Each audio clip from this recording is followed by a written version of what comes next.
다양하게 상생하며 YTN 라디오 생생경제. 안녕하세요. YTN 라디오 생생경제 김혜민입니다. 걷기 좋은 길, 등산하기 좋은 길로 지정된 곳을 보면요. 지자체에서 지정하기 전에 이미 많은 사람들이 경기 좋고 또 걷기 좋아서 여러 차례 다닌 길들입니다. 그러니까 좋은 길은 이미 그 길을 걸어 다닌 많은 사람이 닦아놓은 길이라는 거죠. 영화 국가부도의 날 때문에 IMF 당시 우리나라 상황에 대한 분석과 정책 결정자들에 대한 재평가들이 나오고 있습니다. IMF는 경제뿐 아니라 사회, 정치, 문화, 우리나라의 모든 것을 바꿔놓은 사건을 할 수 있는데요. 그러니까 국민들이 걸어가야 하는 길을 완전히 바꿔놓은 사건이라 할 수 있습니다.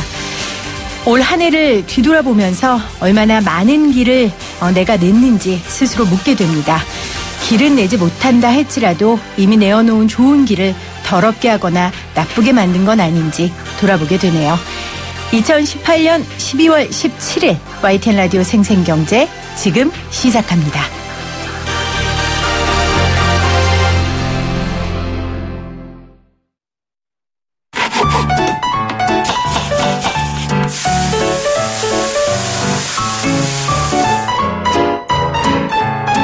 가장 맛있고 싼 제철식품은 무엇인지 한 주간 재래시장과 대형마트의 생생한 물가 정보를 살펴보는 시간입니다. 장바구니 생생물가 한국농수산식품유통공사 이윤정 대리 연결돼 있어요. 대리님 안녕하세요. 네, 안녕하세요. 이번 주 토요일이 동지라면서요? 네, 맞아요. 네, 동지하면 생각나는 음식 있죠? 네, 그쵸. 이제 얼마 안 있으면 동지인데 동지하면 당연히 팥죽 생각 많이 나실 것 같아요. 네. 이 팥죽, 팥갈국수 등등 해서 지금 팥 요리가 좀 다양하게 나오고 있는데요. 저는 그중에서도 요즘 그 팥 들어있는 부꾸미가 진짜 맛있더라고요. 근데 또 하지만 중요한 건 가격이니까요. 제가 네. 관련해서 팥 가격을 조금 알려드리면요. 요즘 팥은 조금 오르는 추세예요. 그 이유가 이제 올 여름 폭염으로 인해서 가뭄이 조금 심했었는데 그 여파로 작황이 좀 많이 부진했거든요. 네. 지금 산지에서는 심지어 인당 판매 수량을 제한을 둘 정도로 관임량이 감소하기도 했고요. 방금 말씀해드린 것처럼 지금 동지가 다가오면서 수요도 좀 같이 늘어나서 지난주부터 계속 오름세였거든요. 그래도 이번 주는 500g당 8,000원대에서 아마 조금 오르거나 고압세 유지할 전망이에요. 네, 정말 경제의 기본 원리 수요가 오르면 가격이 같이 오르네요. 그럼 이번 주에 본격적으로 가격 내린 품목 같이 살펴볼까요? 네, 아무래도 겨울철이 되면 생선 소비량이 좀 늘어나는 편이니까 수산물 가격부터 한번 짚어드릴게요. 네. 지난주 눈에 띄게 하락한 품목은 전복이 있는데요. 5마리당 17,900원으로 18,000원 가까이 되던 전복이 일주일 새에 17,000원으로 한 1,000원 가까이 하락했어요. 그 이유가 지난달에 태풍 때문에 전복 출하량이 조금 감소를 했었는데 12월 들어서는 다시 조금씩 회복이 되면서요. 5% 넘게 하락하면서 좀 저렴해졌고요. 또 이번 주 가격 내려갈 품목은 고등어가 있어요. 지금 이 한창 고등어가 해품이 반입이 되면서 공급량이 늘어나고 있거든요. 그래서 이번 주 마리당 2,500원 하던 고등어가 소폭 하락할 것으로 보고 있습니다. 네, 채소류는 가격이 어떻습니까? 오르고 내린 품목 뭐가 있는지 알려주세요. 네, 이번 주 채소류는 오른 품목으로는 가시오이가 있어요. 아마 가시오이라고 하면 조금 생소하실 것 같은데 이 가시오이가 주로 경남 지역에서 많이 재배되는 품종이거든요. 표면에 주름이 많고 흰색 가시가 많고요. 또 이 가시오이 특징이 더위에는 굉장히 강한데 추위에 조금 약해요. 그래서 요즘같이 이렇게 추울 때 시설 재배 농가들이 난방 비용 부담이 증가가 되면서 좀 출하량이 감소를 하고 있어서요. 가격은 일주일 새에 7% 올라서 지금 10개당 8,600원 정도의 거래가 되고 있습니다. 네. 반면에 이 내린 품목에는 한우 등심이 있는데 이 한우하면 아마 비싸다는 인식 때문에 조금 망설이는 분들도 계실 텐데요. 조금 망설이는 게 아닙니다. 많이 망설이게 됩니다. 내려갑니까? 네, 많이 망설여지게 되는데 이게 9월 이후로 1등급 한우 도매 가격이 조금 꾸준히 하락을 하고 있어서요. 네. 혹시 오늘 저녁에 등심 구워 드시거나 아니면 불고기 해 드실 계획이라면 이번 주에 얼른 장 보시는 게 좋을 것 같아요. 그렇군요. 농수산식품부에서 월동 배추랑 무에 대해서 수급 안정 대책 추진하고 있다는데 어떤 내용인지 알려주시겠어요? 네, 요즘 배추랑 이 무 수급 상황을 조금 알려드리면 배추는 수급에 그다지 큰 문제가 없는데 무 같은 경우에는 지금 공급 과잉 현상이 지속이 되고 있거든요. 가을 배추는 생산량이 한 평년 대비 6% 감소를 했고 월동 배추는 평년 정도 수준이어서 이 배추 가격은 안정세가 예상되지만요. 무 같은 경우에는 지금 생산량이 가을 무하고 월동 무가 각각 2%, 6% 증가를 했어요. 그래서 앞으로 가격 하락세가 조금 지속될 것으로 보이거든요. 그래서 이에 따라서 지금 농식품부에서 수급 안정 대책의 일환으로 배추는 3,000톤 이 수매 비축을 할 예정이고요. 네. 무 같은 경우에는 이번 달에 이 초과 공급으로 예상되는 게 18,000톤 정도예요. 그래서 이 18,000톤 정도에 대해서는 이 수매 비축을 진행할 계획이라고 합니다. 네. 자, 마지막으로 요즘 나오는 맛있는 제철 먹거리 소개해 주세요. 네, 이 겨울철에 가장 맛있는 당근이 또 제주 당근이에요. 아, 요즘 이거 유행이더라고요. 제주도 가면 당근 주스 마시고 막 이런다던데. 맞아요. 네네. 그래서 이 제주 당근이 특히 단맛이 더 강하고 아삭아삭한 식감이 좋거든요. 네. 네, 당근은 이 주황색이 선명하고 진한 게 좋고요.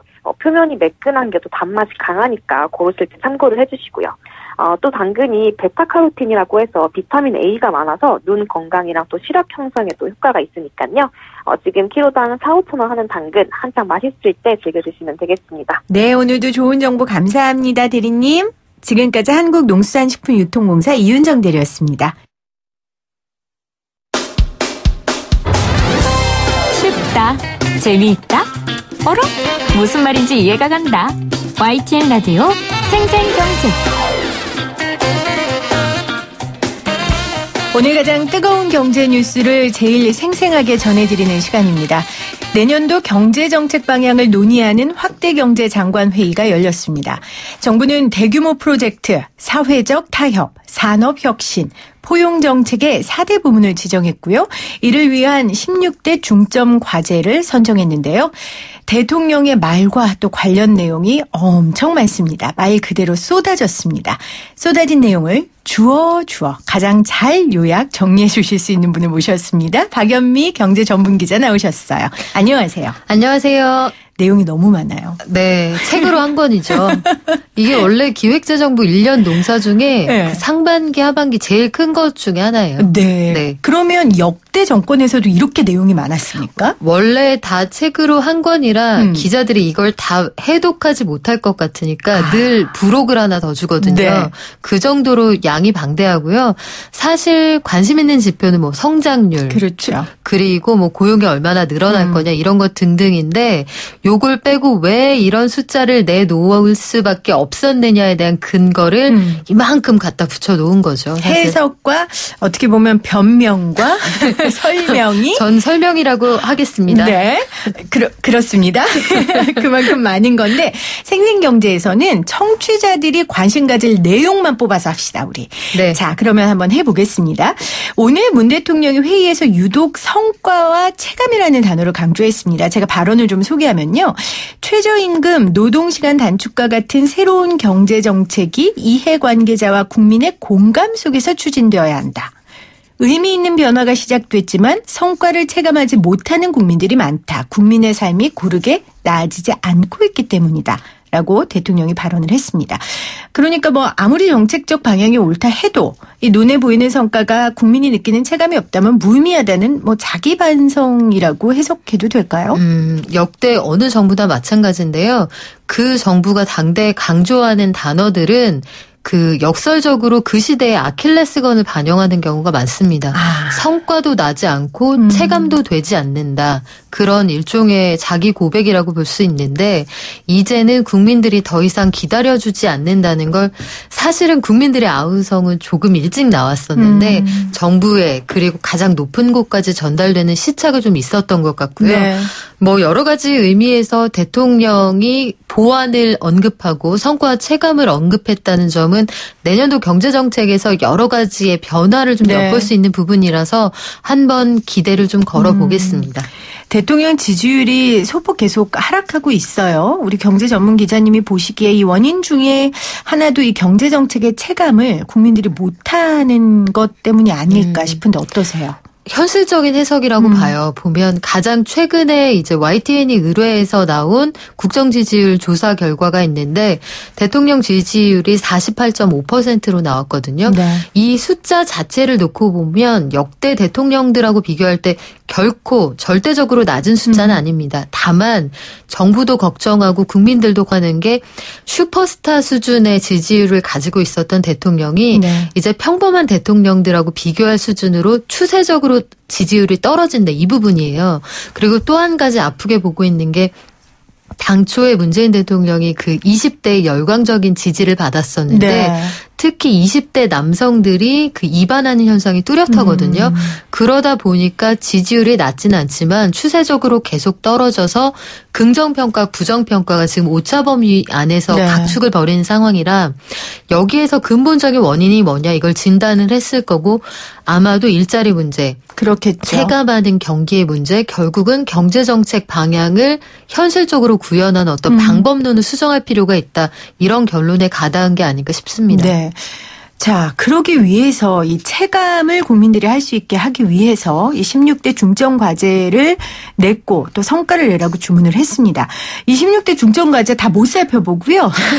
일단 그 카테고리가 4개더라고요. 어떤 게 있죠? 네, 일단 그 빅 프로젝트, 그리고 두 번째가 빅딜, 네. 세 번째가 빅 이노베이션, 네 번째가 빅 트러스트인데 네. 이게 말이 좀 어려워요. 첫 번째 빅 프로젝트는 말 그대로 큰 공사를 얘기합니다. 이게 뭐 6조 원 이상 들어가는 큰 기업 투자 아니면 정부가 대규모로 첫 섭을 뜨게 되는 SOC 이런 것들이 여기 포함이 되고요. 네. 이게 효과를 좀 빨리 냈으면 해서 정부가 웬만한 건 내년 1분기 안에 공사가 시작될 수 있도록 예비 타당성 조사라는 게 있는데 이게 이 공사를 했을 때 재정이 의미 있게 쓰일 것이냐 남는 장사냐 이 조사라는 게 있어요. 네. 요것도 면제해주는 사업을 대폭 늘릴 예정입니다. 그래서 걱정이 좀 되는 부분도 있고요. 네네. 여기에 포함되는 게 뭐 흔히 생각하실 수 있는 비즈니스 센터 짓는다 아니면 반도체 특구 만든다 이런 내용들이에요. 대형 민자 사업도 여기에 포함이 될 것으로 보이고요. 전반적으로 그 공기를 좀 그 당겨서 일단 내년 1분기에는 무조건 사업의 속도를 내서 시작을 해보겠다. 이게 네. 빅 프로젝트 사업입니다. 아, 그래서 지금 정부가 올해보다 9.5% 증가된 그 469조 5,751억 원의 규모의 내년도 슈퍼 예산을 상반기에만 60% 이상 집행하기로 했다 그러더라고요. 네, 이게 예산 조기 집행이라는 건데요. 네.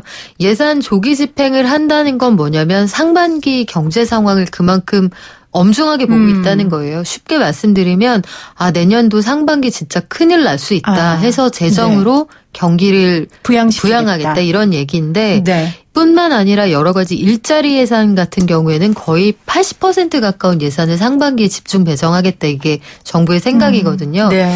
뭐 뒤집어서 생각을 해보면 일자리가 내년 상반기에 참 많이 어렵겠구나. 경제 상황도 좋지 않을 것으로 보고 있구나. 이런 것들을 엿볼 수가 있습니다. 네.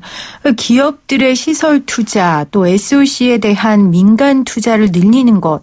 언뜻 들었을 땐 이게 보수 정권의 경제 정책과 뭐가 다를까 이런 생각을 하게 돼요. 이게 참 고민거리인데 모든 정부가 느낄 수밖에 없는 유혹이기는 해요. 건설, 대규모 SOC를 통한 부양 이런 것들. 네. 그런데 현 정부는 출범하면서 그거 안 하기로 했거든요. 그렇죠. 그러다 보니 내년 예산에 설명하기를 생활 SOC다 이런 단어가 새로 등장을 하는데요. 우리가 과거처럼 불필요한 도로 놓고 이런 예산이 아니라 동네에서 몇 걸음 걸어가면 체육센터 나오고 아니면 도서관 같은 것들 짓고 네. 이런 예산을 중심으로 SOC를 늘리겠다 이렇게 얘기를 했지만 지금 말씀드린 것처럼 뭐 6조 원 이상의 큰 글로벌 비즈니스 센터 이런 것들을 공사를 제대로 할 수 있도록 뭐 적극적으로 지원한다 이런 입장이니까 건설을 통한 경기 부양이 필요하다 이 부분이 인정을 하고 있는 것 같습니다. 네. 그러니까 그만큼 정말 경기가 불확실성이 높아지니까 민간 투자가 정말 살아나기 힘든 상황인 것 같아요. 그렇죠. 그걸 방증하는 게 아닌가 싶고요. 지금 문자로 6495님이 액티브한 두 분의 모습이 궁금하네요. 두 분 다 계속 화이팅 해주세요 했는데 저희가 좀 액티브하긴 하죠. 액티브. 네, 저희가 그건 인정합시다. 네, 그건 인정하겠습니다. 네. 자, 그럼 액티브한 저희 두 명이서 다 두 번째 이야기 한번 해볼게요. 두 번째 카테고리가 빅딜이에요. 이제 최근에 가장 첨예한 갈등을 빚고 있는 공유 경제에 대한 내용이 포함되어 있는데, 뭐 숙박 공유, 뭐 이번에 카풀도 이 공유 경제의 일종이고요. 공유 경제를 활성화하겠다고 이 두 번째 카테고리를 만들어놨는데 뭘 어떻게 하겠다는 겁니까? 일단 여기에서 이제 꼬인 실타래를 풀어보겠다는 건데 풀어보겠다는 얘기 한 지는 꽤 됐어요. 네. 그리고 카풀 문제로 아주 안타까운 택시기사의 어떤 죽음까지 나온 이 상황에서 네. 상황을 여기까지 만들지 말고 어떤 큰 리더십을 좀 보여줬으면 하는 아쉬움이 있는데 여하튼 아직까지 결론을 내지 못한 이 공유 산업에 대해서 어떤 방향으로 갈 것이다 여기에 대한 입장을 좀 보여주겠다는 의미로 저는 받아들였거든요. 네. 왜냐, 그 렌탈과 공유는 이제 거부할 수 없는 시대적인 흐름이에요. 그렇죠. 하다못해 면도 날까지 렌탈 서비스라는 시대가 됐잖아요. 그러니까 이미 존재하는 서비스인데 제도가 그걸 따라가지 못하고 저물어가는 구산업들은 여기에서 아우성을 치고 이걸 사실상 정부가 좀 어려운 문제이기 때문에 질긴 고기라서 그냥 씹지 않고 방치한 측면이 있거든요. 네. 이 부분에 대한 입장을 이번 달 중으로 내놓는다고 하는데 글쎄 어떤 뾰족수가 있을지 좀 지켜봐야 될 것 같고요. 네. 또 한 가지가 그동안 의료계하고 계속 의견이 엇갈렸던 부분이 화상진료 같은 것들이 있어요. 그러니까 의료계의 주장은 이렇습니다. 화상진료만으로는 정확한 진단이 어렵기 때문에 혹여 잘못된 진단으로 환자가 더 위험에 빠질 수 있다. 그런데 환자 입장에서는 내가 만성질환을 앓고 있어서 내가 내 병을 안다. 그리고 크게 단기간에 악화되는 질병이 아니기 때문에 뭐 예컨대 고혈압 같은 게 있을 수 있잖아요. 그런 것들의 경우에는 비대면으로 모니터링을 해서 진료를 할 수도 있고 처방받을 수도 있는 것 네. 아니냐. 이 사업을 동네 의원을 중심으로 내년 초부터 시행을 한다는 게 정부 생각이고요. 그 밖에 뭐 여러 가지 임금 체계도 직무급을 중심으로 전환한다. 이런 내용들이 빅딜에 포함이 돼 있습니다. 네. 정말 우리 국민들한테 어떻게 보면 가장 와닿을 수 있는 부분들의 문제 제기를 한 부분이네요. 뭐 아까 의료기관 문제도 의료 영리화 논쟁의 연장선상에 있고요. 공유 숙박, 카쉐어링 이런 것도 다 청취자들이 일상생활 가운데 쓰고 있으니까요. 직무급제도 그렇고요. 네. 수사학으로 끝내는 게 아니라 정말 구체적인 안을 앞으로 내놓는지 좀 잘 살펴봐야 될 것 같습니다. 자, 다음 빅 이노베이션. 이 산업 부문의 혁신을 이루겠다는데 저는 이 부분이 제일 모호해요. 뭐 어떤 산업을 도대체 어떻게 혁신해서 어떻게 잘 돌아가게 하겠다는 겁니까? 저도 잘 모르겠어요. 여기서 기자님 모르시면 어떡해요? 큰 혁신을 이루겠다는 거잖아요. 네. 그런데 여기서 언급한 게 이제 자동차, 조선같이 4대 주력 산업. 우리가 과거로부터 주력 산업이라고 했던 게 대부분 중후장대 산업이거든요. 네. 그런데 이게 시대의 변화 속에서 산업이 기울어가고 있는 거기 때문에 여기에서 뾰족한 경쟁력 강화 방안을 만들 수 있었다면 진작 만들었겠죠. 근데 여기에서 빅 이노베이션은 여하튼 이 죽어가는 4대 산업의 경쟁력을 키워보겠다는 건데 네.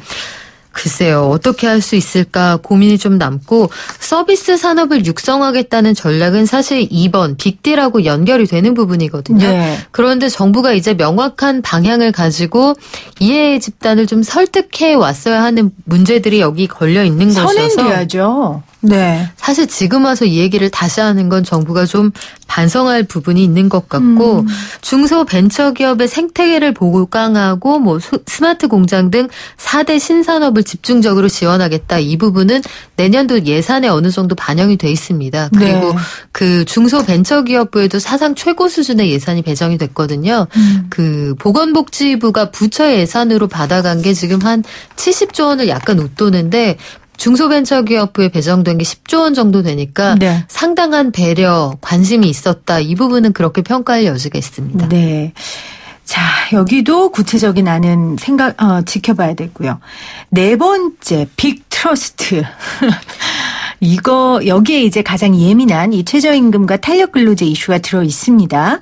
이제 어쨌건 문재인 대통령 오늘 회의에서 이런 노동 현안에 대해 필요하겠다면 보완하겠다라는 의지를 대통령이 공식적으로 최초로 밝힌 거죠. 네. 다른 사람들은 했었어도. 보완이라는 단어가 문재인 대통령을 통해 직접 언급된 건 제 기억이 이번이 처음이고요. 네. 그래서 이번 달 안에 그 내년도에 최저임금이 또 올라가잖아요. 이미 올라가기로 결정이 돼 있는 그건 어쩔 수가 없는데 2020년부터는 최저임금을 결정하는 구조를 좀 합리적으로 바꾸겠다. 여기에서 합리라는 건 경제 상황을 좀 고려하겠다는 얘기고요. 네. 그것과 별개로 이미 내년건 결정이 돼 있으니 충격이 또 갈 것으로 보이고 그렇다면 이걸 완충할 수 있는 방안을 올해 안에 한 번 더 내놓겠다는 거예요. 올해 안에요? 네. 이번 달 안에 네. 추가로 소상공인과 영세 자영업자들을 지원할 수 있는 뭐 작은 안이라도 더 내놓아 보겠다. 이게 정부 생각인데 사실 그동안 할 수 있는 건 거의 다 했거든요. 네. 새롭게 내놓을 수 있는 게 무엇이 남았을까 좀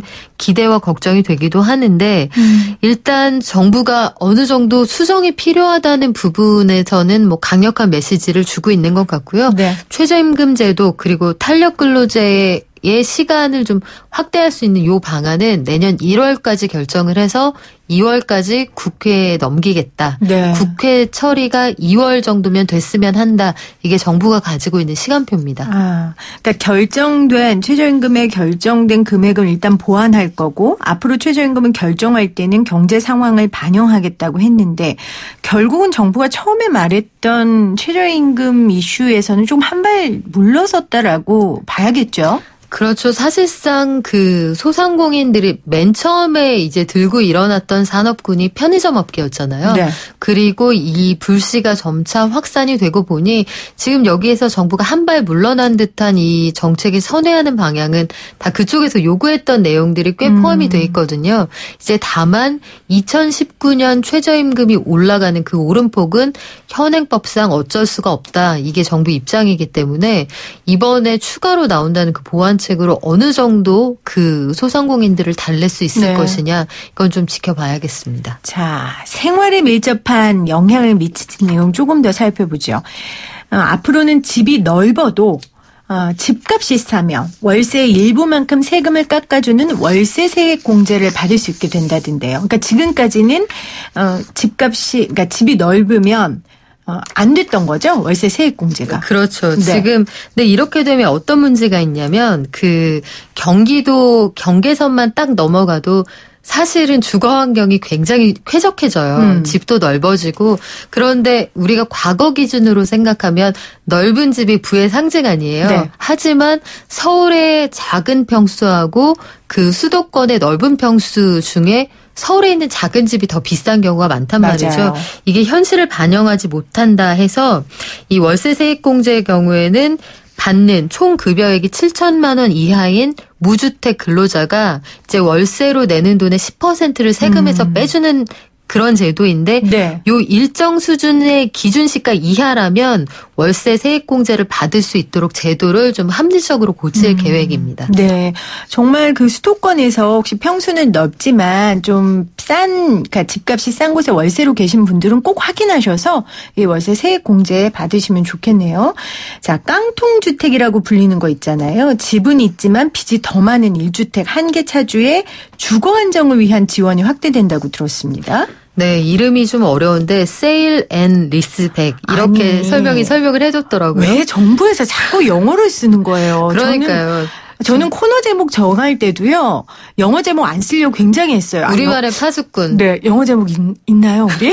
갑자기. 근데 저는 정말 의지를 갖고 하려고 하는데 한국 진짜 이렇게 영어 많이 쓰지 맙시다. 정말. 그러니까요. 네. 잉글리시 말고 쉬운 말로 하면 좋겠는데 네. 뭐 쉽게 설명을 드리면 한계 차주라는 말도 어려운데요. 빚을 있는 대로 끌어다 써서 이걸로 만약에 전세가 있다고 하면 전세금도 내주기 어려운 상황에 있는 네. 그런 집주인들 말하는 거예요. 이 경우에는 이 집을 금융회사가 사드립니다.